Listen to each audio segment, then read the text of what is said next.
तो 12 किलोमीटर का रास्ता तय करने के बाद हम पहुंच गए एक हेलीपैड के पास। तो हमको यहाँ पे थोड़ा आराम करना है क्योंकि हेलीपैड पे हेलीकॉप्टर नहीं है, क्योंकि हेलीकॉप्टर यहाँ पे क्रैश हो चुका था।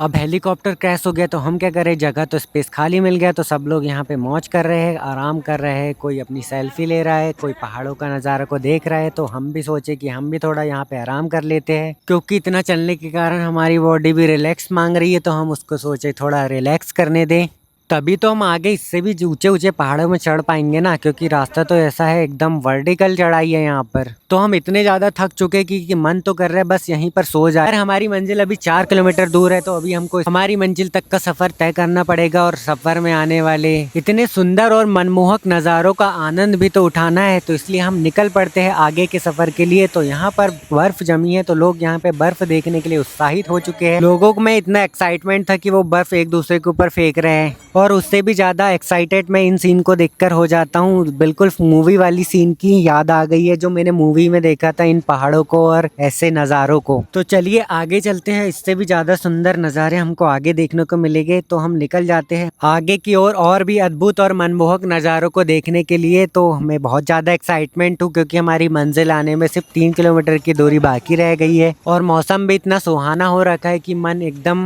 भावुक हो चुका है बाबा के दर्शन करने के लिए। तो यहाँ पर बर्फ जमी है, तो हम लोग अभी मस्ती कर रहे हैं, एक दूसरे के ऊपर बर्फ मार रहे थे। तो अभी हम आगे की ओर निकल जाते हैं। तो मैंने अपनी टी शर्ट कर ली चेंज, क्योंकि मुझे लग रही थी ठंड, तो मैंने पहन ली स्वीट शर्ट। स्वीट शर्ट को पहनते 2 मिनट नहीं हुए और मौसम एकदम से सडनली चेंज हो गया और बारिश होने लगी हल्की हल्की। तो फिर मैं पहन लेता हूँ ये अपनी पॉलीथीन, जो मैंने खरीदी 50 रुपीज़ में। तो अभी हमको छुपने का थोड़ा जगह देखना पड़ेगा, बट हम सोचे कि अब नहीं छुपते, अब निकल जाते। तो हम पहुंच जाते इस पुल के पास। तो यहाँ आकर हमने सबसे पहले दर्शन के लिए टिकट ली, और फिर आगे की ओर निकल पड़े। यहाँ से सिर्फ 500 मीटर की दूरी पर ही है बाबा जी का मंदिर। तो हम बहुत ज़्यादा एक्साइटमेंट हो जाते हैं, क्योंकि हमको हमारी मंजिल की पहली झलक दिख जाती है, और इतने किलोमीटर चल के हम थक चुके थे, और जैसे ही हमने देखा पहली झलक में, हमारी सारी थकन गायब हो गई। तो हम चले जाते हैं मंदिर की ओर, क्योंकि हमको पहले मंदिर के दर्शन करना है बाहर से ही, फिर हम सोचेंगे अंदर जाने का, क्योंकि अभी हमारे पास बैग वगैरह है, तो इसको रखने का थोड़ा जगह देखना पड़ेगा हमको। तो चलो मेरे साथ, मैं आपको दर्शन कराता हूँ बाबा के मंदिर का। पहली झलक जैसे ही मैंने देखा था, मेरा तो मन भावुक हो गया था। तो अभी चलते हैं अपन आगे की। तो फिर हम निकल जाते हैं दर्शन करने के लिए। तो अभी हम जा रहे हैं दर्शन की लाइन में लगने के लिए। तो अभी चलते हैं, क्योंकि आज ज़्यादा भीड़ भी नहीं है मुझे लगता है। फिर जैसे ही हम इधर आगे आए तो इधर थोड़ी भीड़ थी, तो हमने थोड़ा वेट किया, और फिर जैसे ही हमारी बारी आई वैसे ही हम चले जाते हैं दर्शन करने के लिए। तो अभी हम मंदिर के अंदर एंटर करने वाले हैं। तो सबसे पहले मैंने मंदिर में जाके दर्शन किया, और फिर हम आ जाते हैं बाहर, भीमशिला की ओर जा रहे हैं अभी।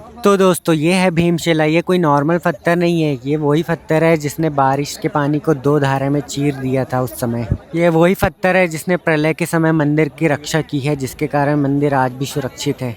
फिर हमने यहाँ पे पूजा की और प्रसाद लिया, और हम फिर आ जाते हैं सामने फ़ोटोज़ और सेल्फीज़ लेने के लिए। तो हमने यहाँ पे फ़ोटोज़ और वीडियोज़ बनाए बहुत सारे। पता नहीं क्यों हमारा यहाँ से जाने का मन ही नहीं कर रहा था, बस यहीं से देखते रहने का मन कर रहा है, बस यहाँ के नज़ारों को।